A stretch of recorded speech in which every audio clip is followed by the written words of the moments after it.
आज हम लोग आपके लिए आपदा प्रबंधन का तीसरा वीडियो लेकर आए हैं। इससे पूर्व हमने जो दो वीडियो बनाया था उसमें आपको आपदा प्रबंधन संबंधित जो भी थ्योरी था उसके बारे में हम लोग अध्ययन किए थे। आज हम लोग इस वीडियो के माध्यम से इकाई 1 से लेकर इकाई 6 तक जितने भी प्रश्न होंगे, चाहे वो लघु उत्तरीय प्रश्न हो या दीर्घ उत्तरीय प्रश्न हो, उसके संदर्भ में हम लोग अध्ययन करेंगे। देखिए, इकाई 1 से हमारा पहला क्वेश्चन है, आपदा से आप क्या समझते हैं। ये लघु उत्तरीय प्रश्न है। इसको आप कम से कम 30 से लेकर के 60 वर्ड के बीच में लिख सकते हैं, अगर ये 8 से जुड़ा हुआ है तो हमारा जो सवाल है ये क्या है कि आपदा से आप क्या समझते हैं। जैसा कि मैंने आपको थ्योरी में भी बताया था कि आपदा एक अप्रिय घटना होती है। आपदा एक क्या है? अप्रिय घटना होती है जिसके घटित होने का कोई निश्चित समय नहीं होता है। यह हमारे मानव और उसके आसपास के समुदाय में एकाएक घटित होती है और हमारे संपूर्ण मानव समुदाय को या हमारे आसपास के क्षेत्र विशेष को अस्त व्यस्त कर देती है। वहाँ का जनजीवन बुरी तरह से प्रभावित होता है और लोगों की जो दिनचर्या होती है वो पूर्ण रूप से बाधित हो जाती है। इस अप्रिय घटना को हम लोग आपदा कहते हैं। इस अप्रिय घटना को हम लोग क्या बोलेंगे? आपदा बोलेंगे। इसका मतलब ये हुआ कि जैसे मान लीजिए हम लोग दैनिक जीवन में विभिन्न प्रकार के काम करते हैं, सुबह से लेकर के शाम तक का हम लोगों का एक निश्चित क्रम बना रहता है, कार्य बटा रहता है। लेकिन अगर एकाएक हमारे जीवन में कोई अप्रिय घटना घटती है तो हमारा जो दिनचर्या है, हमारी जो जीवन शैली है वो एकाएक प्रभावित हो जाती है और इस अप्रिय घटना को हम लोग आपदा कहते हैं। पूर्व में मैंने बताया था कि आपदा जो है वो 2 प्रकार के होते हैं। एक प्राकृतिक आपदा होती है और एक मानव जनित आपदा होती है। प्राकृतिक आपदा का मतलब होता है कि वैसी अप्रिय घटना जिसके लिए स्वयं प्रकृति जिम्मेवार हो, यानी भगवान के द्वारा, प्रकृति के द्वारा अगर हमारे आसपास के क्षेत्रों में कोई अप्रिय घटना घटित होती है उसे हम लोग प्राकृतिक आपदा कहेंगे। अगर मानव के गलतियों के कारण कोई आपदा अगर हमारे क्षेत्र विशेष में आती है इसे हम लोग मानव जनित आपदा कहते हैं। तो यहाँ पर क्वेश्चन क्या था हमारा? आपदा क्या है? तो आपदा क्या है? एक अप्रिय घटना है जिसके घटित होने का कोई निश्चित समय नहीं होता। यह मानव समुदाय और उसके आसपास के वातावरण में एकाएक घटित होती है और यह मानव समुदाय और उसके आसपास के वातावरण को पूर्ण रूप से प्रभावित कर देता है। ये हमारा पहला क्वेश्चन है, इकाई 1 का लघु उत्तरीय प्रश्न। हम लोग अगला प्रश्न देखते हैं। हमारा अगला सवाल है कि आपदा से आप क्या समझते हैं। शायद यही क्वेश्चन रिपीट हो गया है। यहाँ पर क्वेश्चन होना चाहिए कि आपदा कितने प्रकार के होते हैं। क्वेश्चन होना चाहिए आपदा कितने प्रकार के होते हैं। आपदा कितने प्रकार के होते हैं, ये प्रश्न होना चाहिए। तो जैसा कि मैंने आपको पहले ही बताया था कि आपदा मुख्य रूप से 2 प्रकार के होते हैं। पहला जो हमारा आपदा होता है उसको हम लोग बोलते हैं प्राकृतिक आपदा।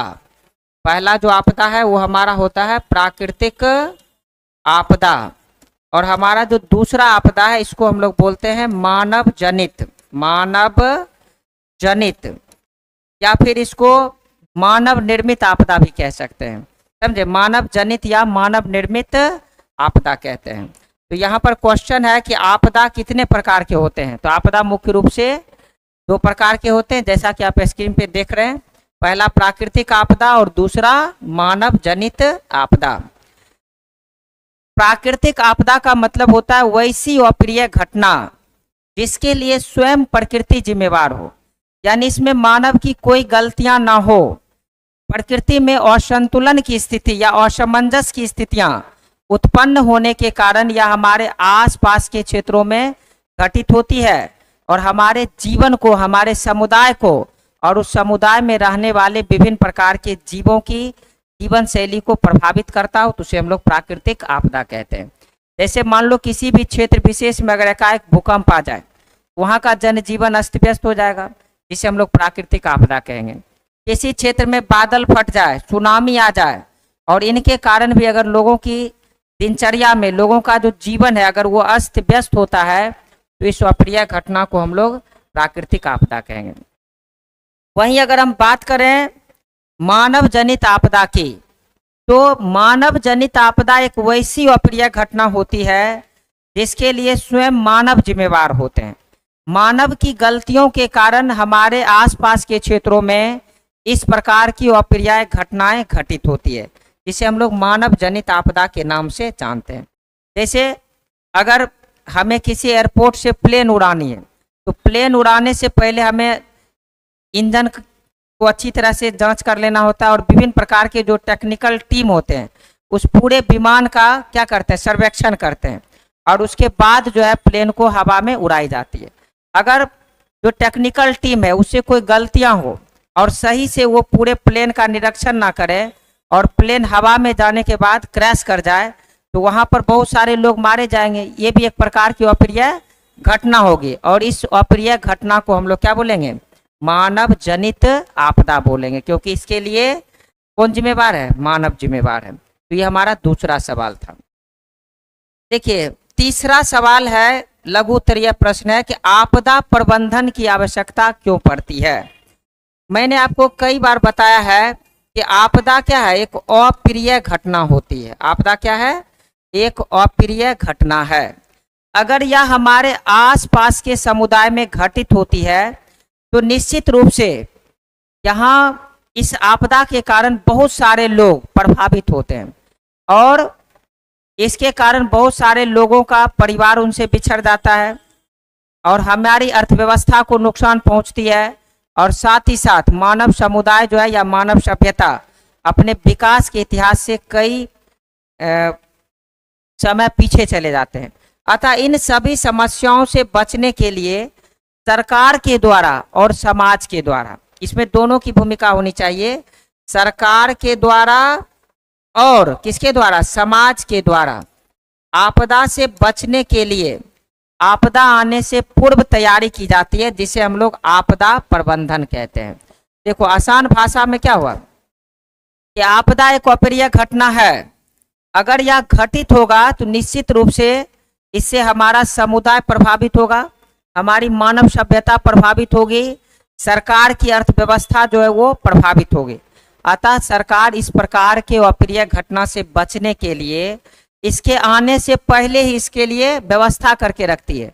हमारे देश में एनडीआरएफ की टीम गठित की गई है, जिसका काम होता है कि आपदा आने से पहले ही हम लोग आपदा से बचने के लिए विभिन्न प्रकार के उपाय कर लें। तो इसे हम लोग आपदा प्रबंधन के नाम से जानते हैं।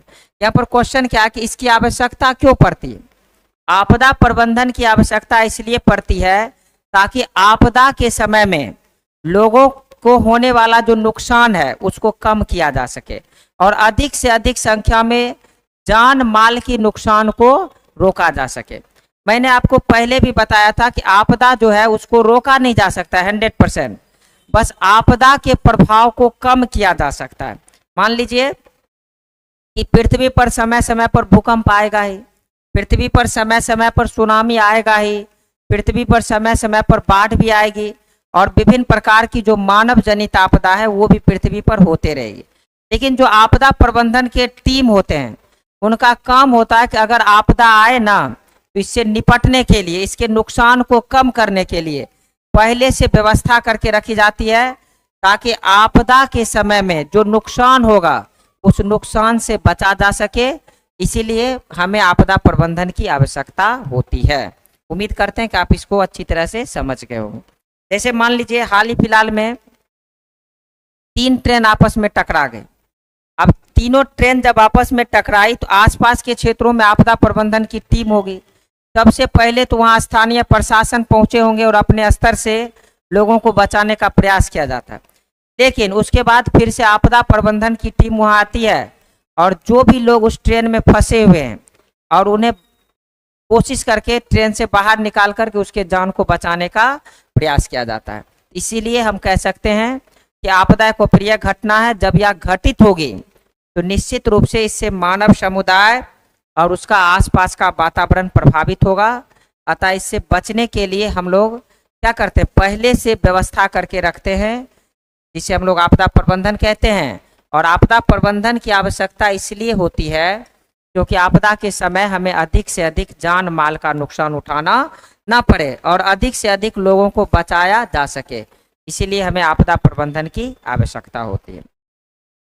बहुत सारे छात्र को लगता होगा कि सर और लघु उत्तरीय प्रश्न है उसको आप छोड़ रहे हैं, तो हम छोड़ नहीं रहे हैं, क्योंकि बहुत सारे ऐसे प्रश्न हैं जो कि थ्योरी में ही मैंने आपको बता दिया।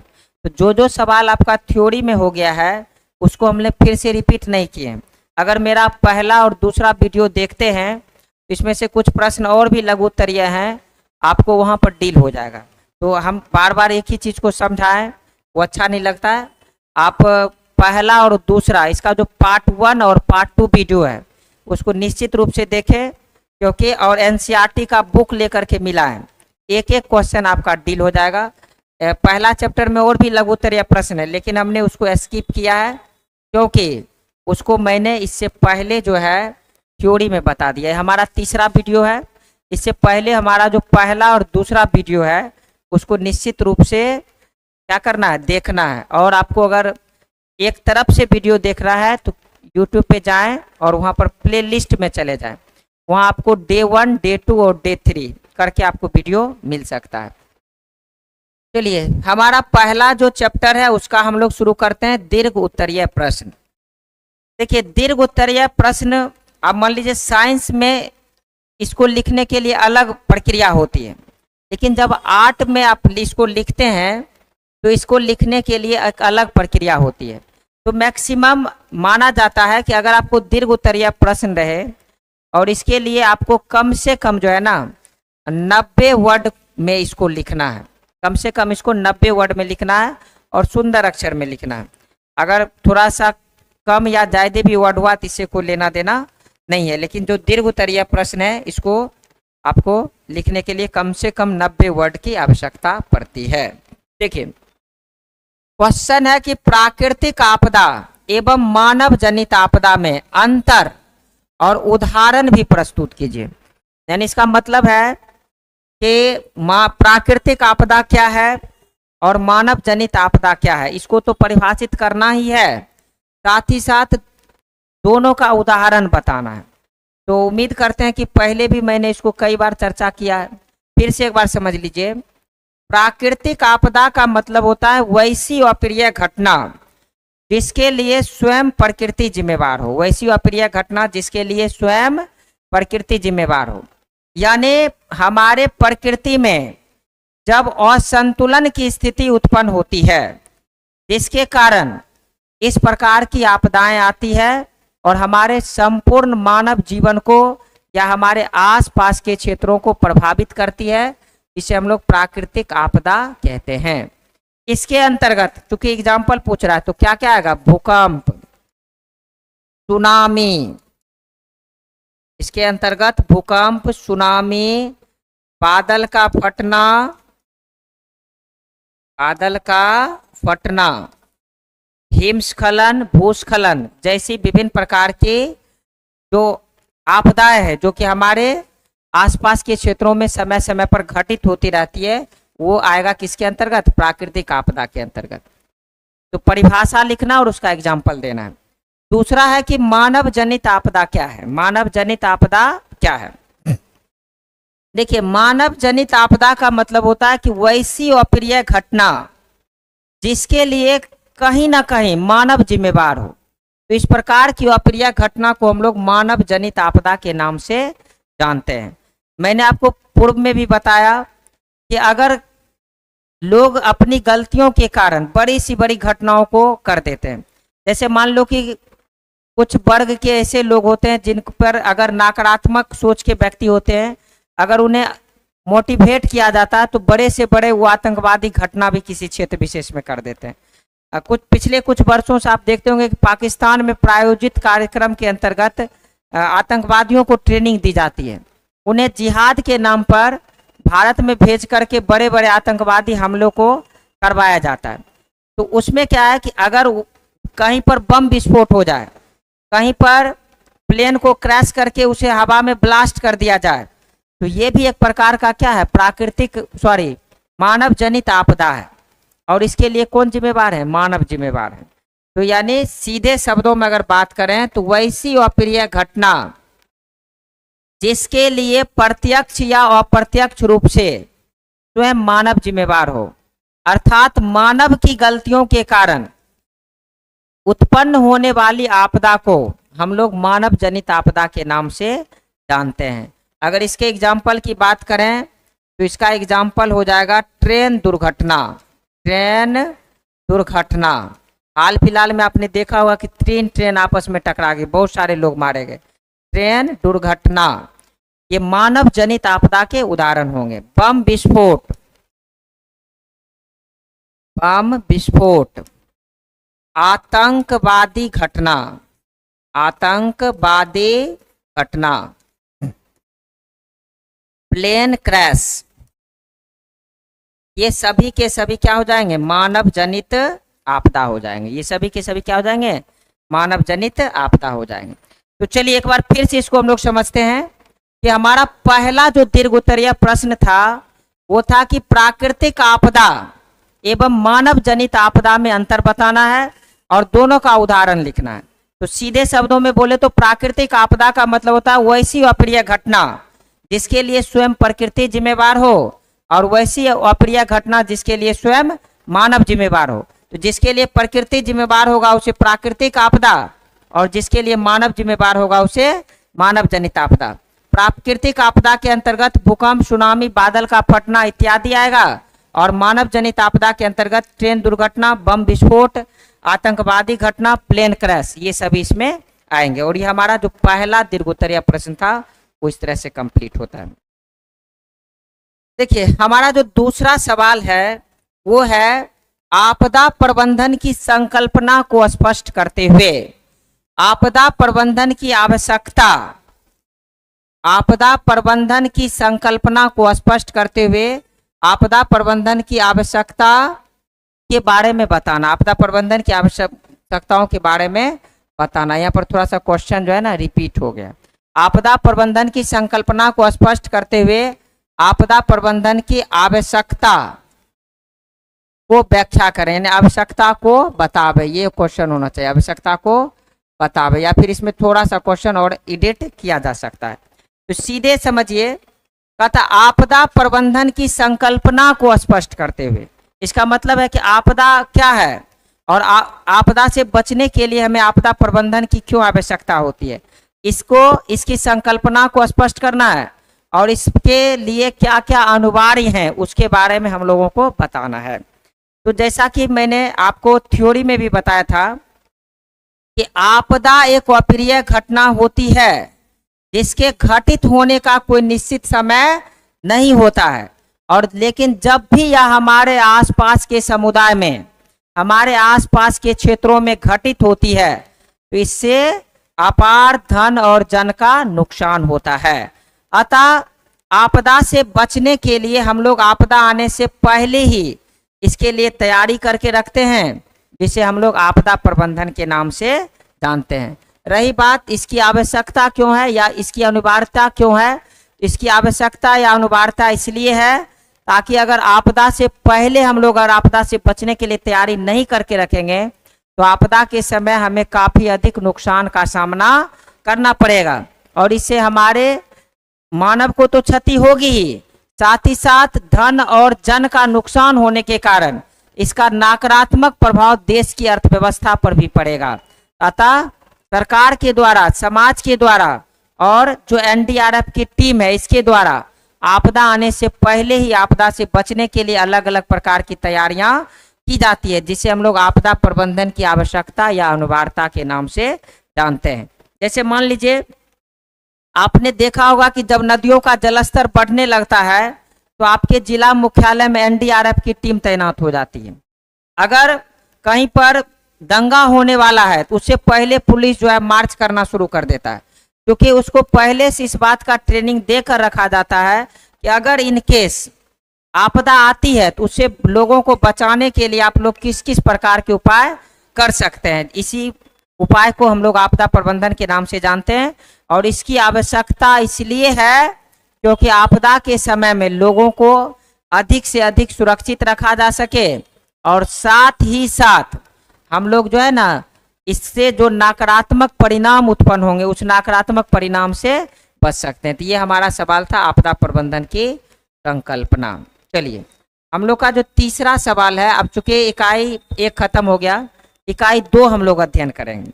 यानी फिर से मैं एक बार रिपीट कर दे रहा हूँ, बहुत सारे बच्चों को लगेगा इसमें कुछ क्वेश्चन को आप हटाएं।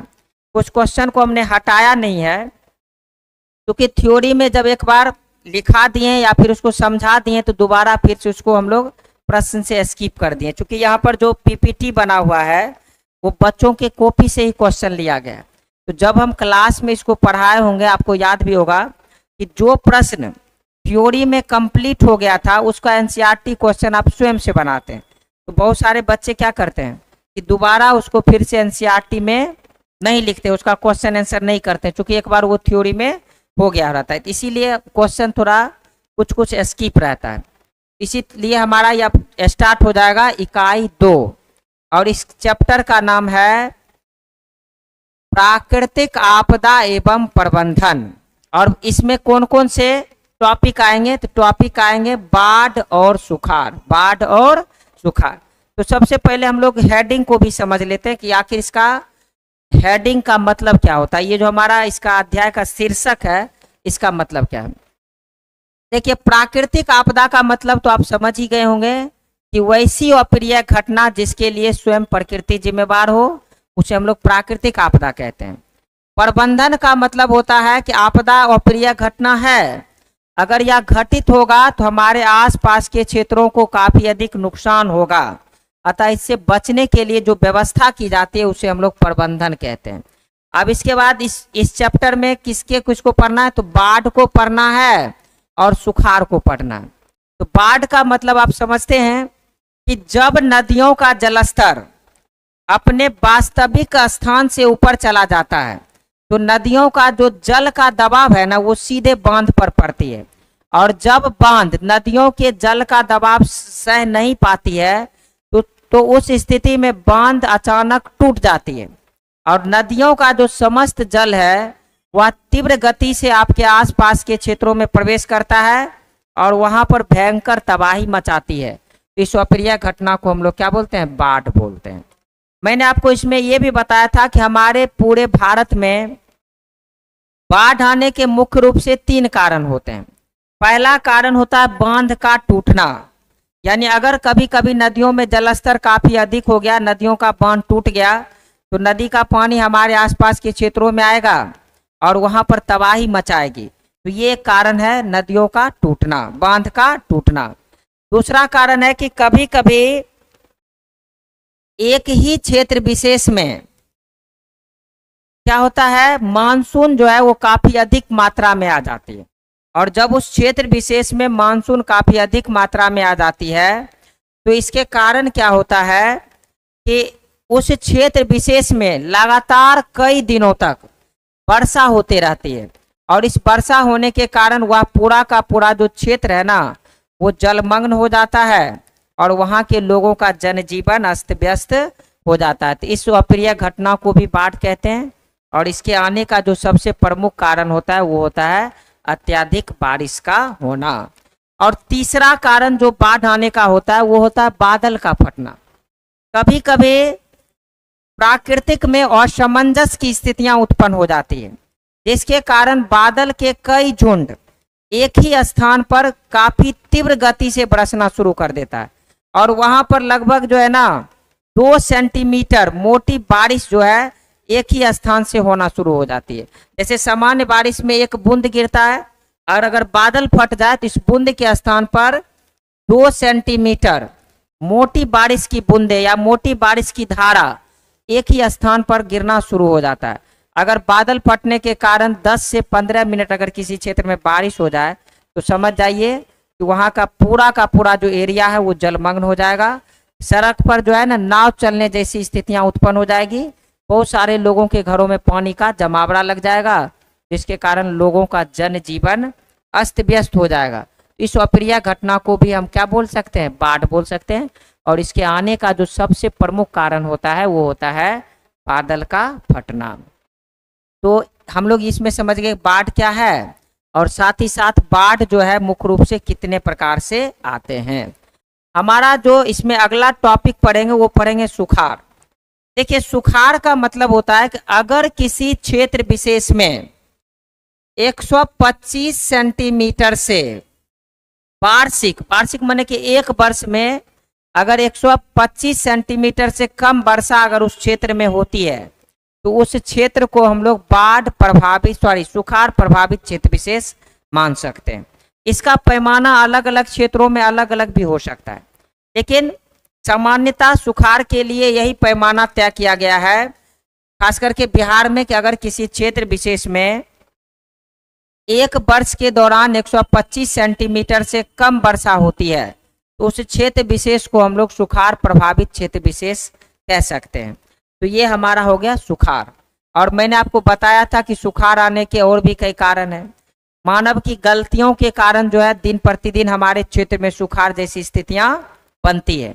मैंने आपको बताया होगा कि मनुष्य अपने जनसंख्या को मेंटेन करने के लिए जहां पर वन है उस वन को काट रहे हैं, उस वन वाले क्षेत्र में या तो घनी आबादी बना रहे हैं या बड़ी बड़ी फैक्ट्रियां खोल रहे हैं या वहां पर जो है ना कॉलोनी बसाई जा रही है, जिसके कारण अगर हम लोग वन को काटते हैं तो एक बात ध्यान रख लीजिए कि जिस क्षेत्र में अगर वन कमेगा तो उस क्षेत्र में बादलों का जमावड़ा कम होगा और निश्चित रूप से वहां पर बारिश भी कम होगी और यह परिस्थितियां जो है सुखाड़ के लिए एक कारण बन सकता है। तो ये हेडिंग हम लोगों का हो गया। अब इसमें जो पहला सवाल है, देखिए लघु उत्तर है, कह रहा कि बाढ़ कैसे आती है स्पष्ट करें। तो मैंने आपको पूर्व में ही बताया कि बाढ़ आने के मुख्य रूप से 3 कारण हैं, या तो बांध का टूटना, या तो बादल का फटना, या फिर अत्यधिक बारिश होना। इन तीनों तरीकों से जो है ना बाढ़ आ सकती है। अगर एक एक करके डिस्क्राइब करें तो हमारा जो वायुमंडल है अत्यधिक गर्म होने के कारण हमारे जो ग्लेशियर हैं, जो कि बर्फ का ढका हुआ क्षेत्र है, अगर उस पर गर्म हवा का झोंका जाएगा तो निश्चित रूप से वो पिघलेगा और वो बर्फ पिघल करके नदियों में आएगा और जिससे नदियों का जलस्तर बढ़ जाएगा। और नदियों का जलस्तर जब बढ़ जाएगा तो नदियाँ जो है ना उसका दबाव सह नहीं पाएगा और अचानक से बांध क्या हो जाएगी, टूट जाएगी। इस परिस्थिति के कारण भी बाढ़ आ सकता है। तो पहला कारण क्या हो गया, बांध का टूटना, बांध का टूटना।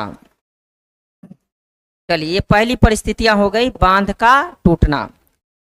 हमारा जो दूसरा परिस्थिति है वो होता है अत्यधिक बारिश का होना, अत्यधिक बारिश का होना। ये भी मैंने आपको बताया कि अगर किसी क्षेत्र विशेष में लगातार कई दिनों तक बारिश हो वह पूरा का पूरा क्षेत्र विशेष जलमग्न हो जाएगा और जिसके कारण वहां पर बाढ़ जैसी स्थितियां बन सकती है। तीसरा कारण होगा बादल का फटना, तीसरा कारण होगा बादल का फटना। देखिए कभी कभी प्रकृति में असमंजस की स्थितियां उत्पन्न होगी और इस असमंजस की स्थितियों के कारण क्या होगा कि 2 बादल के झुंड आपस में टकरा जाएंगे, जिसके कारण बादल का समस्त जल एक ही क्षेत्र विशेष में गिरेगा और देखते ही देखते वहां का जो पूरा का पूरा क्षेत्र है वो जलमग्न हो जाएगा। इस परिस्थिति को हम लोग बोलेंगे बाढ़ और इसके आने का प्रमुख कारण होगा बादल का फटना। तो क्वेश्चन यहाँ पर क्या कह रहा है कि बाढ़ कैसे आती है, तो बाढ़ मुख्य रूप से 3 कारणों से आती है, या तो बांध के टूटने से आती है, या अत्यधिक बारिश होने से आती है, या फिर बादल के फटने से आती है। तो ये इसका आंसर हो जाएगा। अब सवाल यहाँ पर है कि बाढ़ से होने वाली हानियां क्या क्या है, यानी बाढ़ अगर आ गया किसी क्षेत्र विशेष में तो उससे क्या क्या हानियां हैं, क्योंकि हम लोग उस क्षेत्र से रहते हैं जहां पर निश्चित रूप से कभी ना कभी बाढ़ आई थी या फिर भविष्य में भी आने की संभावनाएं रहती है, या बहुत सारे एरिया ऐसे हैं बिहार के जहां पर कि प्रत्येक वर्ष बाढ़ आती है। तो आप सबको पता होगा कि बाढ़ से हम लोगों को क्या क्या हानियां हो सकती है। देखो बाढ़ से हम लोग को निम्नलिखित हानियां हो सकती है। पहली हानि क्या होगी कि इससे लोगों को अपार धन और जन का नुकसान होता है। इससे लोगों को क्या होता है, अपार धन और जन का नुकसान होता है। धन का मतलब होता है कि रुपया पैसा में कमी आती है और जन का मतलब होता है कि बहुत सारे लोग इसमें मारे भी जा सकते हैं, बाढ़ के पानी में डूबने से या फिर घर के साथ दब जाने से या फिर विभिन्न प्रकार की बीमारियों फैलने से बहुत सारे लोग इसमें मारे जाते हैं। तो बाढ़ से होने वाली जो पहली हानि है वो क्या है? अपार धन और जन के क्षति होना। दूसरा, यातायात की सुविधाएं बाधित हो जाना। दूसरा क्या होगा? यातायात की सुविधा बाधित हो जाना। दूसरा हो जाएगा यातायात की सुविधा बाधित हो जाना। जैसे मान लो कि अभी रोड है, इस रोड पे हम लोग 4 व्हीलर हो गया, मोटरसाइकिल हो गया, बहुत सारी चीजों को लेकर के एक स्थान से दूसरे स्थान तक आ जा सकते हैं। लेकिन मान लीजिए कि अगर बाढ़ आ गया तो फिर आपकी यातायात की सुविधाएं प्रभावित होगी। बहुत सारे बच्चों के मन में ये चल रहा होगा कि सर नाव चला लेंगे, नाव से यात्रा करेंगे। लेकिन अब मान लीजिए कि आप अभी क्या करते हैं, घर से निकलते मन नहीं लगा, पापा की बाइक लिए, चाबी लिए और चल दिए, एक चक्कर लगा कर आ जाते। नाव तो आपके पापा का होगा नहीं, अगर होगा भी तो अगर अकेले लेकर के घूमोगे तो आसपास के लोग तो आपको अव्वल दर्जा का समझेगा कि लुच्चा किस्म का व्यक्ति है। इसीलिए जो यातायात की सुविधाएं होती, जो हमारा ट्रैफिक जाम रहता है सड़कों पे, तो इस प्रकार की परिस्थितियां आपको देखने को नहीं मिलेगी। निश्चित रूप से यातायात की जो साधन है वो प्रभावित हो जाएगा। तीसरा, जितने भी किसान होंगे उनका फसल नष्ट हो जाएगा। किसान का फसल क्या हो जाएगा? नष्ट हो जाएगा। किसानों का फसल नष्ट हो जाएगा, क्योंकि सबको पता है कि खेत में पानी आ जाएगा और खेत का जो भी फसल है वो डूब जाएगा। तो जब खेत का फसल डूब जाएगा तो इसका मतलब क्या है कि किसानों का फसल नष्ट हो जाएगा। चौथा, आप लोगों की जो पढ़ाई लिखाई चलती है, चाहे ऑनलाइन हो या ऑफलाइन हो, ये आपके बंद हो जाएंगे। मतलब जितने भी स्कूल हैं, जितने भी कॉलेज हैं, ये सब के सब बंद हो जाएंगे। स्कूल कॉलेज क्या हो जाते हैं? बंद हो जाते हैं, जिसके कारण आप लोगों में शिक्षा का अभाव होना शुरू हो जाता है। बहुत सारे लोगों को लगता है सर ऑनलाइन तो चलेगा, आप छत पे लेकर चले जाइएगा पूरा सेटअप, हम मोबाइल लेकर के छत पे बैठ के देख लेंगे। ऐसा नहीं होता है, चूँकि जब हम ऑनलाइन आते हैं या जब आप ऑनलाइन पढ़ते हैं तो इसके लिए बिजली की आवश्यकता होती है, इसके लिए वाईफाई कनेक्शन की आवश्यकता होती है। तो ये सभी जो व्यवस्थाएं हैं वो बाढ़ आने के कारण प्रभावित हो जाता है। ऑफलाइन तो क्लास बंद होगा ही, साथ ही साथ ऑनलाइन क्लास भी है निश्चित रूप से प्रभावित हो सकता है। तो ये आपका है स्कूल कॉलेज जो है ना, ये सब बंद हो जाएंगे। पांचवा है कि जिस राज्य में या जिस क्षेत्र में या जिस देश में बाढ़ आती है ना, तो वहाँ की जो सरकार होती है ना, उस सरकार की अर्थव्यवस्था पर इसका नकारात्मक प्रभाव पड़ता है। अब नकारात्मक प्रभाव कैसे पड़ेगा? जैसे किसानों का फसल नष्ट हो गया तो वो सरकार का उसमें घाटा है। बहुत सारे लोग इसमें प्रभावित हुए तो सरकार को मुआवजा देना पड़ता है। उस क्षेत्र विशेष से आने वाले जो टैक्सेस होते हैं वो टैक्स आना बंद हो जाता है। साथ ही साथ बहुत सारे लोग जो विभिन्न प्रकार की सुविधाएं वाली वस्तुएं खरीदते हैं उनसे भी सरकार को टैक्स जाती है, तो वो सभी के सभी रुक जाते हैं। इसके कारण सरकार की जो अर्थव्यवस्था है वो पूरी तरह से प्रभावित होती है। तो ये सभी हानियां हो सकती है किसके कारण? बाढ़ आने के कारण। एक बार फिर से रिपीट कर रहे हैं, बाढ़ से होने वाली हानियां निम्नलिखित हैं। पहला, लोगों को अपार धन और जन का नुकसान होगा। दूसरा, यातायात की सुविधाएं बाधित हो जाएगी। तीसरा, किसानों का फसल नष्ट हो जाएगा। चौथा, स्कूल और कॉलेज बंद हो जाएंगे। पांचवा, सरकार की जो अर्थव्यवस्था है वो पूरी तरह से प्रभावित होगी। जो सरकार की अर्थव्यवस्था है ना वो पूरी तरह से प्रभावित होगी। तो चलिए हम लोग आगे बढ़ते हैं। इसके बाद प्रश्न नंबर है 3। क्वेश्चन है, बाढ़ से सुरक्षा हेतु अपनाए जाने वाली सावधानियों को लिखें।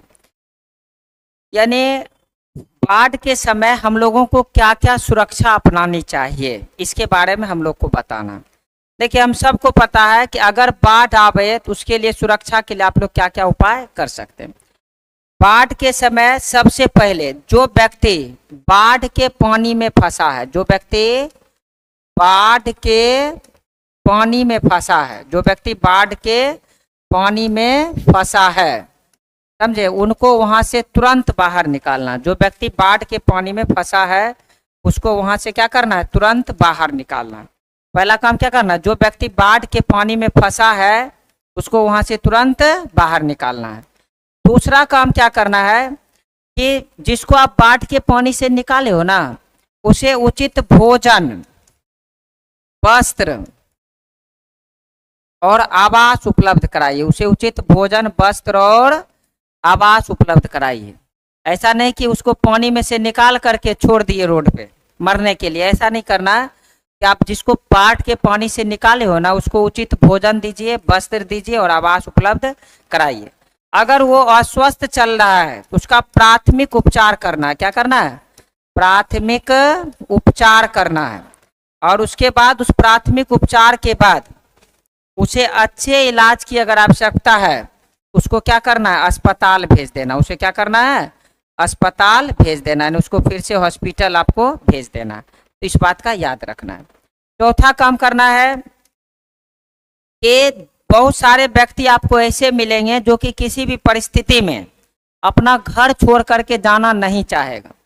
हमारे भी गांव में या किसी भी गांव में आप देखे होंगे कि बहुत सारे ऐसे लोग होते हैं जो ये प्रयास में लगे रहते हैं चाहे कुछ भी क्यों ना हो जाए, वो अपने घर को छोड़ करके नहीं जाएंगे। अब उसको सुरक्षा के लिए क्या करना?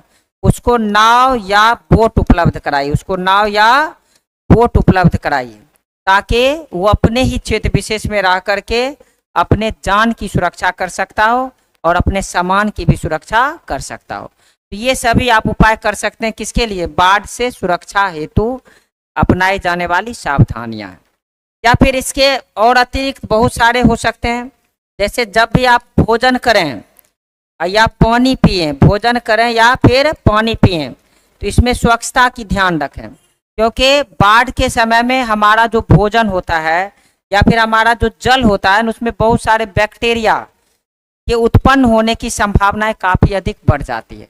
अगर हम उस दूषित भोजन को ग्रहण करते हैं तो निश्चित रूप से ये बैक्टीरिया हमारे आंत में पहुंच करके हम लोगों को बीमार बनाने में सक्षम होता है। तो इस चीज़ का ध्यान रखें कि अगर आप भोजन कर रहे हैं या फिर जल को ग्रहण कर रहे हैं तो निश्चित रूप से यहाँ पर इस बात का ध्यान रखना है कि आपको क्या होना चाहिए? उसकी स्वच्छता का ध्यान में रखना, उसकी स्वच्छता को ध्यान में रखना है। तो ये कुछ उपाय हैं जिसको करके आप बाढ़ के समय में सुरक्षित रह सकते हैं। तो क्या क्या है? पहला है कि जो व्यक्ति बाढ़ के पानी में फंसा है उसको बाहर निकालिए, उसे भोजन, वस्त्र, आवास उपलब्ध कराइए, उसको प्राथमिक उपचार कराइए। अगर ज़्यादा इलाज की जरूरत है तो उसको अस्पताल भेज दीजिए। जो व्यक्ति अपने क्षेत्र को छोड़कर जाना नहीं चाह रहा है उसे नाव या बोट दिलाइए और साथ ही साथ उसके खाने पीने की जो वस्तुएं हैं उसको जो है ना काफ़ी अच्छे से रखिए ताकि जो है ना कहीं बीमारी होने की जो संभावना है वो कम हो सके। देखिए, चौथा सवाल है कि बाढ़ नियंत्रण के लिए उपाय बतावे। बाढ़ नियंत्रण का मतलब होता है कि बाढ़ ना आवे, इसके लिए आप क्या क्या उपाय कर सकते हैं। तो देखिए, बाढ़ को नियंत्रित करने के लिए जो सबसे बड़ी जिम्मेवारी होनी चाहिए सरकार की, लेकिन आप लोग भी प्रयास कर सकते हो ताकि बाढ़ जैसी भयंकर आपदा आपके जीवन में नहीं आ सके और आप इससे बच सकते हो। क्या क्या कर सकते हो? पहला काम करना है कि जो नदियों का बांध है ना, इस बांध को मजबूत करना है। पहला काम क्या करना है? बांध को मजबूत करना है। पहला काम क्या करना है? बांध को मजबूत करना है। दूसरा काम क्या करना है? पहला काम तो आपने क्या किया? बांध को मजबूत कर दिया। बाढ़ को नियंत्रित करने के लिए दूसरा काम करना है कि बांध पर वृक्ष लगाना है। बांध पर क्या करना है? वृक्ष लगाना है। तीसरा काम कि नदियों का जो मुख्य स्रोत है, नदियों का मुख्य जो स्रोत है उसको साफ रखना। नदियों का जो मुख्य स्रोत है उसको क्या करना है? साफ रखना है। चौथा काम, आप अपने क्षेत्र विशेष में अधिक से अधिक संख्या में पेड़ पौधे लगाइए। अपने क्षेत्र विशेष में अधिक से अधिक संख्या में क्या करिए? पेड़ पौधे लगाइए। तो इन सभी उपाय को करके आप लोग बाढ़ को नियंत्रित कर सकते हो। तो क्या क्या करना है एक बार सुन लीजिए। पहला काम करना है कि अगर बाढ़ को नियंत्रित करना है तो जो नदियां जो बांध तोड़ करके आपके क्षेत्र विशेष में आकर के तबाही मचाती है, तो उस बांध को हमको क्या करना है? मजबूत करना, ताकि नदियों का बांध टूटे ही ना। और जब नदियों का बांध ना टूटेगा तो निश्चित रूप से हमारे क्षेत्र विशेष में बाढ़ जैसी अप्रिय घटना नहीं घटित होगी। दूसरा कि आप बांध को मजबूत बनाने के लिए बांध पर वृक्ष लगा दें। बांध को मजबूत बनाने के लिए बांध पर क्या कर दे? वृक्ष लगा दे, ताकि क्या हो? किसी भी परिस्थिति में जो है ना बांध की मजबूती बनी रहे। तीसरा नदियों का जो मुख्य स्रोत है, जैसे मान लो कि नदियां बह रही है और इस नदियां के बीच जहां से कि पानी फॉलो करता है, वहां पर क्या होता है कि लगातार पानी बहने के कारण ना वहां पर गर्द जमा हो जाता है, बालू जमा हो जाता है, जिसके कारण नदियां बीच में से टापू बन जाती है और दोनों तरफ उसका पानी फैल जाता है। इसके कारण उसका पानी क्या होता है, बांध में टच करता है। तो आपको क्या करना है कि नदियों का जो बांध है ना, सॉरी, जो नदियों का मुख्य स्रोत है ना, उसको साफ करना है, उससे बालू को निकालना है, ताकि पानी का जो फ्लो है ना वो नदियों के बीच से हो सके और नदियों का जो पानी है वो बांध में ना टच करे, जिसके कारण बांध पर इसका दबाव ना पड़े। तो ये काम करना है। चौथा जो सबसे महत्वपूर्ण काम है कि आपको पेड़ पौधे लगाना है। अगर आप पेड़ पौधे लगाते हैं ना, तो हमारे वायुमंडल में कार्बन डाइऑक्साइड की मात्रा जो है लगातार बढ़ रही है, वो बढ़ेगी नहीं, वो कम रहेगा। और जब कार्बन डाइऑक्साइड की मात्रा कम रहेगी वायुमंडल में, तो ये हमारा हवा गर्म नहीं होगा, और जब यह गर्म नहीं होगा तो ग्लेशियर नहीं पिघलेंगे, और ग्लेशियर जब नहीं पिघलेगा तो नदियों में पानी आएगा ही नहीं, आएगा भी तो कम मात्रा में आएगा, जिसके कारण नदियों के बांध पर इसका दबाव नहीं पड़ेगा। तो इस बात को ध्यान रखना कि हमें अपने आसपास के क्षेत्रों में क्या करना है, अधिक से अधिक संख्या में पेड़ पौधे लगाना है। अगला सवाल हम लोग देखते हैं 5 नंबर। देखिए क्वेश्चन कह रहा है कि सूखे की स्थिति को परिभाषित करें। क्वेश्चन नंबर 5 है, सूखे की स्थिति को परिभाषित करें। इसका मतलब होता है कि सूखा क्या है। मैं जब आप इस चैप्टर को शुरू कर रहा था तो उस समय ही मैंने हेडिंग में बताया था कि अगर किसी क्षेत्र विशेष में 125 सेंटीमीटर से कम वर्षा होती है, अगर किसी क्षेत्र विशेष में 125 सेंटीमीटर से कम वर्षा होती है, तो वैसे क्षेत्र विशेष को हम लोग सुखाड़ प्रभावित क्षेत्र विशेष कहते हैं।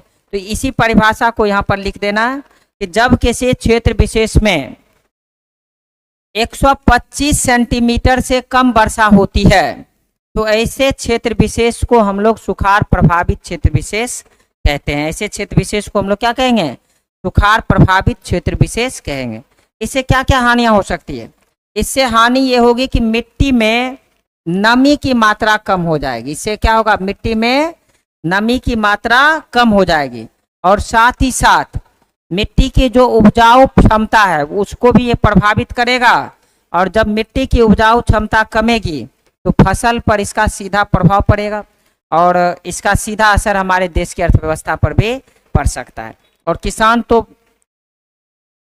लॉस में जाएंगे ही, साथ ये पूरे सरकार और समाज पर भी इसका नकारात्मक प्रभाव देखने को मिल सकता है। इसीलिए सरकार के द्वारा कई प्रयास किए जा रहे हैं कि किसी भी क्षेत्र विशेष में सुखाड़ जैसी परिस्थितियां उत्पन्न ना हो, और जहां जहां सुखाड़ जैसी परिस्थितियां उत्पन्न होती है, सरकार के द्वारा उस क्षेत्र विशेष में मुआवजा भी दिया जाता है। देखिए एक बहुत ही अच्छा क्वेश्चन यहाँ पर है 6 नंबर में, कह रहा कि सुखाड़ के लिए जिम्मेवार कारकों का वर्णन करें। देखिए सुखाड़ के लिए जो सबसे बड़ा जिम्मेवार कारक है वो क्या है, स्वयं मानव है। सुखाड़ के लिए जो सबसे बड़ा जिम्मेवार कारक है वो कौन है, स्वयं मानव है। मानव क्या कर रहा है, अपनी सुख सुविधा के लिए पेड़ पौधों को काट रहा है। मानव क्या कर रहा है, अपनी सुख सुविधा के लिए पेड़ पौधों को क्या कर रहा है, काट रहा है। अपनी सुख सुविधा के लिए पेड़ पौधों को काट रहा है। जब हमारे क्षेत्र विशेष में पेड़ पौधा कटेंगे ना, या जिस क्षेत्र विशेष में आप देखो पेड़ पौधा कम होगा ना, वहां पर बादलों का जमावड़ा नहीं होगा, और जब वहां पर बादलों का जमावड़ा नहीं होगा तो निश्चित रूप से उस क्षेत्र विशेष में क्या होगी, बारिश नहीं होगी। और जब उस क्षेत्र विशेष में बारिश नहीं होगी तो मिट्टी में नमी की मात्रा कमेगी, और वह क्षेत्र विशेष क्या हो जाएगा, सुखाड़ प्रभावित क्षेत्र विशेष हो जाएगा। जैसे आप जानते होंगे कि हमारे पूरे भारत में मेघालय में सबसे अधिक बारिश होती है। क्यों होती है, क्योंकि मेघालय के आसपास के क्षेत्रों में काफी अधिक वन है। तो वन अधिक होने के कारण क्या होता है, वहाँ बादलों का जमावड़ा होता है। और भी एक कारण है कि जब बादल हिमालय से टकरा करके रिटर्न होती है तो उस क्षेत्र विशेष में आने के बाद वृक्ष की अत्याधिकता होने के कारण वहाँ पर काफी अधिक वर्षा होती है। जैसे आप सुने होंगे कि मेघालय का मॉरिशस नामक स्थान है जहाँ पर क्या होता है, काफी अधिक बारिश होती है। तो क्यों होती है, क्योंकि वहाँ पर वन अधिक है। तो यहाँ पर क्वेश्चन क्या पूछ रहा है कि सुखाड़ के लिए जिम्मेवार कारक क्या है। तो सुखाड़ के लिए सबसे बड़ा जिम्मेवार कारक स्वयं मानव है। मानव अपनी गलतियों के कारण, मानव अपनी सुख सुविधाओं के लिए दिन प्रतिदिन वृक्षों की अंधाधुंध कटाई कर रहे हैं। और अगर वृक्ष अत्यधिक संख्या में काटे जाएंगे तो निश्चित रूप से उस क्षेत्र विशेष में वृक्ष कम होने के कारण वहां पर क्या होगा, बादलों का जमावड़ा नहीं हो पाएगा। और जब वहां बादलों का जमावड़ा नहीं होगा तो निश्चित रूप से उस क्षेत्र विशेष में क्या होगी, बारिश कम होगी। और जब वहां बारिश कम होगी तो इसके कारण क्या होगा कि मिट्टी में नमी की मात्रा कम होगी और वह क्षेत्र विशेष सुखाड़ से प्रभावित होगा। तो डायरेक्ट या इनडायरेक्ट रूप से अगर सुखाड़ के लिए कोई सबसे बड़ा जिम्मेवार कारक है तो वो कौन है, मानव है। अब कह रहा कि सुखाड़ से बचने के लिए क्या क्या तरीके हो सकते हैं। जस्ट इसका विपरीत कर दीजिए कि अगर सुखाड़ से आपको बचना है तो सबसे पहले आप अपने क्षेत्र विशेष में अधिक से अधिक संख्या में क्या करो, पेड़ पौधा लगाओ। अपने क्षेत्र विशेष में क्या करो, अधिक से अधिक पेड़ पौधा लगाओ। अगर आप पेड़ पौधा लगाते हैं तो निश्चित रूप से आपके क्षेत्र विशेष में बारिश होगी। और जब आपके क्षेत्र विशेष में बारिश होगी तो क्या होगा कि वहाँ का मिट्टी में नमी होगी और भूमिगत जल का भी वहाँ अभाव ना रहेगा और सुखाड़ जैसी स्थितियां उत्पन्न नहीं होगी। साथ ही साथ आप अपने क्षेत्र विशेष में विभिन्न प्रकार के नलकूप, जिसमें बोरिंग हो गया, ट्यूबवेल हो गया या फिर अलग अलग प्रकार के और भी जल स्रोत का निर्माण करके सुखाड़ जैसी स्थितियों से बच सकते हैं। तीसरा काम आपको करना है कि किसी बड़ी नदी से नहर बनवाइए और नदियों के पानी को अपने यहाँ लाइए और अपने आसपास के क्षेत्रों में इसके सिंचाई के रूप में इसका उपयोग कर सकते हैं। तो नहर भी क्या हो गया कि सुखाड़ से बचने का एक तरीका हो गया। चौथा है कि जब भी आपके क्षेत्र विशेष में वर्षा हो तो वर्षा के जल को क्या करो कि संग्रहित करो, उसे स्टोरेज करो। इसको स्टोरेज करने के लिए कई उपाय हैं। या तो इसके लिए आप तालाब बनाकर रखें, तालाब में पानी को जमा करके रखें, या फिर छत पर टब बनाएं और उस टब में पानी को स्टोरेज करें। तो ये सभी काम करके आप सुखाड़ जैसी स्थितियों से बच सकते हैं और पानी का दुरुपयोग करने से भी बचना होगा। तो ये सभी उपाय हैं किसके लिए, सुखाड़ के प्रभाव को कम करने के लिए। इसका जो हमारा दीर्घ उत्तरीय प्रश्न है वो काफी इंपॉर्टेंट है। VVI कई बार ये एग्जाम में पूछा गया है और कई वर्ष, एक साल छोड़कर के एक बार पूछा जाता है। हो सकेगा तो अब की बार जब 2024 में एग्जाम देंगे तो याद रखिएगा, क्योंकि मैं ऑनलाइन बता रहा हूँ, ये सवाल आपको निश्चित रूप से एग्जाम में पूछा जा सकता है। ये हमारे सजेशन का भी सबसे मोस्ट VVI प्रश्न रहता है। हम आपको एक बार फिर से जब क्रैश कोर्स करवाएंगे उसमें भी ये प्रश्न बताएंगे। क्वेश्चन क्या है कि बिहार में बाढ़ की स्थिति का वर्णन करें। देखो हमारा जो बिहार राज्य है ना, यहाँ पर बाढ़ की जो स्थिति है ना वो दयनीय है। क्या है, दयनीय है। दयनीय का मतलब आप समझ सकते हो ना कि एकदम खराब है। चाहे सरकार इस पे कितना लंबा चौड़ा भाषण मार ले, कुछ वर्षों से इसको कुछ हद तक नियंत्रित करने का प्रयास किया जा रहा है, लेकिन अभी भी हमारा बहुत सारा भूभाग ऐसा है जहाँ पर प्रत्येक वर्ष बाढ़ आती है और सरकार के को इसको लेकर कोई प्लान भी नहीं है। खास करके अगर हम अपने जिला खगड़िया की बात करें ना तो हमारे जिला के अधिकांश हिस्सा अभी भी बाढ़ जैसे भयंकर स्थितियों से प्रत्येक वर्ष जूझता है और सरकार का ध्यान इस ओर नहीं जाता है, क्योंकि सरकार पटना में बैठती है और हम लोग जो एक दुर्गम इलाके में रहते हैं। तो बिहार में क्या है कि बाढ़ की जो स्थितियां हैं वो काफी दयनीय है। बिहार एक ऐसा राज्य है जहां लगभग 50 से भी अधिक नदियां बहती है। ध्यान से समझो, बिहार एक ऐसा राज्य है, आपको आश्चर्य लगेगा 50 में बोल रहा हूं कि बिहार एक ऐसा राज्य है जहां पर 50 से भी अधिक नदियां बहती है। खास करके आपके खगड़िया जिला में ना कुल मिलाकर के 7 नदियां बहती हैं। समझे, जैसे बहुत सारी नदियां हमारे खगड़िया जिला में भी बहती हैं। तो बिहार एक ऐसा राज्य है जहां पर लगभग 50 नदियां बहती है और इन नदियों में से कुछ नदी को छोड़कर बाकी सभी नदियों पर अच्छे तटबंध की व्यवस्था नहीं है, जिसके कारण यह प्रत्येक वर्ष अपना तटबंध तोड़ती है और यहाँ का जो पानी है ना आसपास के क्षेत्रों में प्रवेश करता है, वहाँ के किसानों के फसल को नष्ट कर देता है, लोगों के जनजीवन को अस्त व्यस्त कर देता है और इसका नकारात्मक प्रभाव हमारे बिहार के भी अर्थव्यवस्था पर देखने को मिलता है, जिसके कारण अभी भी आप बिहार अर्थव्यवस्था के मामले में नीचे से टॉप में रहता है, समझे। तो इसके पीछे का ये भी एक कारण है कि बिहार में बाढ़ जैसी स्थितियों पर ध्यान सरकार के द्वारा नहीं दिया जाता है। खास करके उत्तर बिहार की अगर हम बात करें, खास करके हम उत्तर बिहार की बात करें, इसके अंतर्गत सहरसा, मधेपुरा,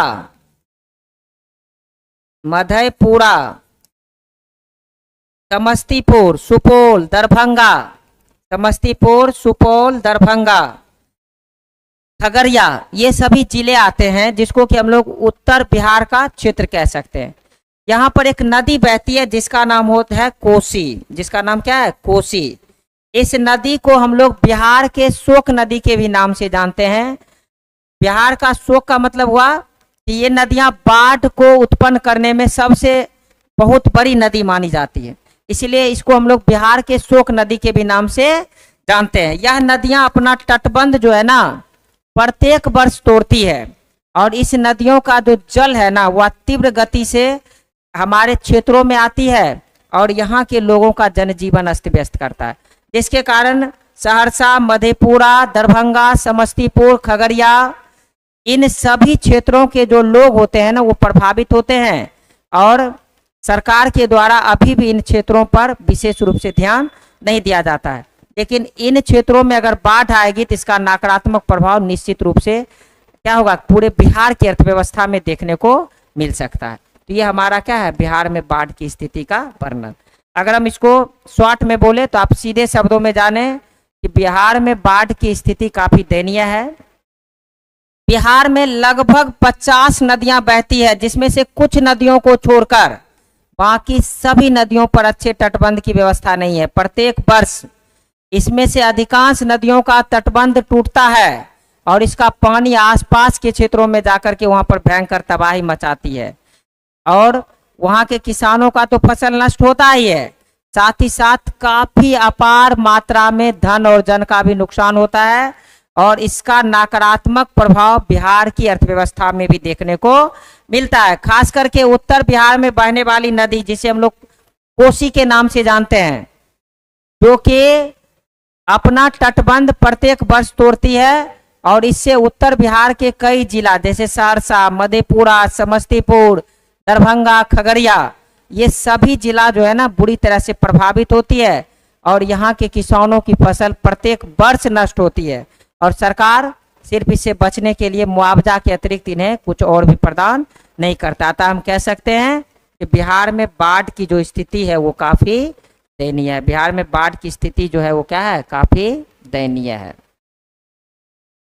दूसरा हमारा सवाल है कि बाढ़ के कारण, यहाँ होना चाहिए बाढ़ के कारण एवं इसके सुरक्षा संबंधित उपायों का वर्णन करें।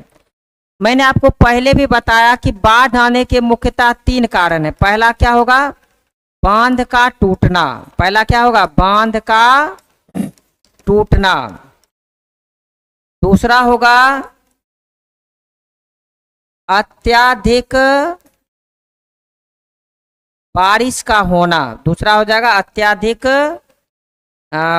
बारिश का होना और तीसरा हो जाएगा बादल का फटना। बादल का फटना। देखिए यह क्वेश्चन क्या कह रहा है कि बाढ़ के क्या कारण हो सकते हैं, बाढ़ के क्या क्या कारण है। तो बाढ़ के मुख्य रूप से 3 कारण है, बांध का टूटना, अत्यधिक बारिश का होना और बादल का फटना। अब बांध टूटता है, आपको पता है कि जब नदियों का जलस्तर काफी अधिक हो जाएगा और नदियों का जो बांध है इस दबाव को सह नहीं पाएगा तो क्या होगा, बांध अचानक टूट जाएगी और बांध टूटने के कारण नदियों का जल क्षेत्र विशेष में प्रवेश करेगा और वहां के जनजीवन को अस्त व्यस्त करेगा। इस अप्रिय घटना को बाढ़ कहेंगे। दूसरा अत्यधिक बारिश का होना। कभी कभी एक ही क्षेत्र विशेष में कई दिनों तक बारिश होती रहती है जिसके कारण भी वहां जल जमा हो जाता है, लोगों का जनजीवन अस्त व्यस्त हो जाता है, इस कारण को भी बाढ़ कहते हैं। तीसरा, कभी कभी एक बादल फट जाने के कारण एक ही क्षेत्र विशेष में अत्यधिक बारिश हो जाती है और वहां पर बाढ़ जैसी स्थितियां उत्पन्न हो जाती है। अब कह रहा है इसके सुरक्षा संबंधित उपाय को बतावें। अब सुरक्षा में क्या, अगर आपको बाढ़ से बचना तो इसके लिए 3 तरह से सुरक्षा किए जा सकते हैं। पहला बाढ़ आने से पहले, दूसरा बाढ़ आने के समय और तीसरा बाढ़ आने के बाद। अगर हम बाढ़ आने से पहले सुरक्षा की बात करें तो आपको नदियों के बांध को मजबूत करना है, नदियों के बांध पर वृक्ष लगाना है, नदियों का जो मुख्य स्रोत है उसको साफ रखना है, साथ ही साथ कि अत्यधिक संख्या में वृक्ष लगाना, ये सभी काम कर सकते हैं बाढ़ आने से पहले। अगर मान लो बाढ़ आ गया तो उस समय क्या क्या कर सकते हो। पहला काम कर सकते हो कि जो व्यक्ति बाढ़ के पानी में फंसा है उसको वहां से पहले तुरंत बाहर निकालिए, और उसको वहां से तुरंत बाहर निकाल करके उसके उचित भोजन, वस्त्र और आवास उपलब्ध कराइए। और अगर बीमार चल रहा है तो प्राथमिक स्वास्थ्य दीजिए और उसके बाद उसे उचित इलाज के लिए अस्पताल भेज दीजिए। अगर कुछ व्यक्ति ऐसे होंगे जिन्हें खाने पीने की दिक्कतें हैं तो उसे भोजन, वस्त्र, आवास ये सब उपलब्ध कराना है। बहुत सारे लोग ऐसे होंगे जो बाढ़ के बावजूद भी अपने घर को छोड़कर जाना नहीं चाहेंगे, तो उसको उसी क्षेत्र विशेष में रहने के लिए जीवन संबंधित विभिन्न प्रकार की सुविधाएं दें, उसे नाव या बोट उपलब्ध कराएं ताकि वो अपने जीवन को वहां पर जी सके। ये सभी काम कर सकते हैं आप बाढ़ आने के समय। अगर मान लो कि बाढ़ का पानी खत्म हो जाए तो उसके बावजूद भी आप बाढ़ से बचने के लिए उपाय कर सकते हैं। क्या क्या कर सकते हैं। सबसे पहले बाढ़ के पानी समाप्त होने के बाद आप मलबे को साफ करें। दूसरा बात, मलबे को हटाने के बाद उस क्षेत्र विशेष में DDT का छिड़काव करें।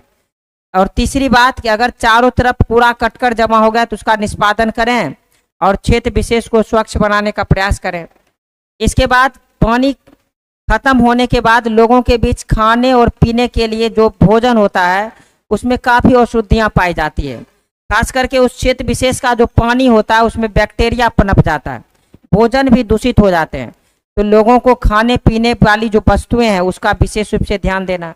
और अंतिम और सबसे बड़ी बात कि जो व्यक्ति बाढ़ के कारण अपना सब कुछ बर्बाद कर चुका है तो वैसे व्यक्तियों के लिए आप सामाजिक तौर से चंदा इकट्ठा करें और क्या करें कि उसको दें और पुनः उसे समाज की मुख्य धारा से जोड़ने का प्रयास करें। पुनः उसे आपको क्या करना है, समाज की मुख्य धारा से जोड़ने का प्रयास करना। तो ये हम लोगों का है क्या, बाढ़ से सुरक्षा के उपाय। हमारा इस चैप्टर का अंतिम प्रश्न है, सुखाड़ के कारण एवं इसके बचाव के तरीकों को बतावें। देखिए, सुखाड़ के लिए जो सबसे बड़ा जिम्मेवार कारक है वो स्वयं मानव है। तो यानी सुखाड़ का जो सबसे प्रमुख कारण हो जाएगा वो मानव हो जाएगा, क्योंकि मानव जो है वो अपनी सुख सुविधा के लिए दिन प्रतिदिन वृक्षों को काट रहे हैं। और जब वृक्ष कटेगा तो निश्चित रूप से उस क्षेत्र विशेष में बादलों का जमावड़ा कम होगा, और जब बादलों का जमावड़ा कम होगा तो उस क्षेत्र विशेष में बारिश कम होगी, और जब बारिश कम होगी वहां पर सुखाड़ जैसी स्थितियां उत्पन्न हो सकती है। तो ये सुखाड़ के कारण हो जाएंगे। चूंकि मैंने इसको पहले भी बताया था इसीलिए थोड़ा सा स्पीड से जा रहा हूँ। दूसरा कि इससे बचाव के लिए क्या कर सकते हो, आप अपने क्षेत्र विशेष में अधिक से अधिक संख्या में पेड़ पौधे लगाओ। जिस क्षेत्र में सुखाड़ आने की संभावनाएं हो वहाँ विभिन्न प्रकार के नलकूप स्थापित करो। वहाँ पर नदियों के मुख्य स्रोत से नहरें को जोड़ करके लाओ। जब भी वहाँ बारिश हो तो बारिश के पानी को संचित करो, बारिश के पानी को छत पे जमा रखना या फिर उसको तालाब बनाना। और इन सभी उपाय को करके हम लोग बाढ़, सुखाड़ जैसे परिस्थितियों से निपट सकते हैं। समझे। तो ये हमारा था सुखाड़ के कारण और इससे बचाव के तरीके। और इस प्रकार से आपका जो इकाई 2 है वो कंप्लीट हो गया। इकाई 2 जो है वो कंप्लीट हो गया।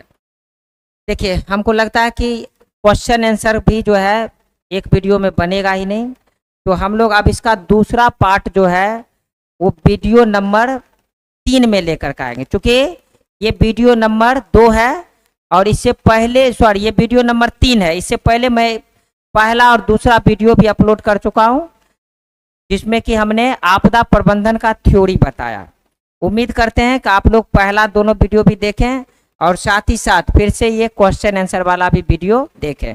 और हमारा अब अगला वीडियो बनेगा जिसमें कि इकाई 3 से लेकर के इकाई 6 तक का जो भी लघु उत्तरीय और दीर्घ उत्तरीय प्रश्न होगा उसके बारे में हम लोग चर्चा करेंगे। तो चलिए हम फिर से आपसे मिलते हैं अगले वीडियो में। तब तक के लिए आप अपना अच्छा से ख्याल रखिए, सुरक्षित रहिए और अपने आसपास के लोगों में जागरूकता फैलाते रहें और पढ़ाई के प्रति उसमें क्या हो, भावनाओं को भड़काएं और साथ ही साथ अपने भी पढ़ने पर ध्यान दें। ऐसा नहीं कि हम दूसरे को सुधारने के चक्कर में स्वयं ना पढ़ें।